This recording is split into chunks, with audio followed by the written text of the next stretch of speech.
mabebenta talaga kasi mga mahal. Tignan nyo po yung mga light shade natin. Ayan po. Tignan niyo po quality ha. Ito po mismo yung mapapadala sa inyo kasi sa akin po nagagaling mismo yung stocks.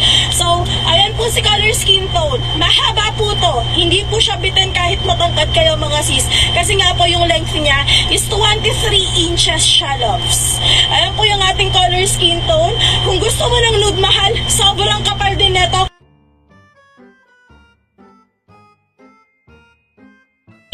Ayan po yung ating color tan, si color nude, at ayan po si color skin tone. Ayan po mga sis. Kung gusto nyo makita up close, hindi ako nahihiyang pakita yan kasi sobrang maganda quality niya, loves. Maganda quality, mahaba talaga siya, tsaka pwede talaga siya sa mga malalaki katulad ko. Ito naman yung gray mahal. Color gray. Next po si lavender na isusuot ha. Wala ta time. Tignan nyo naman to si gray.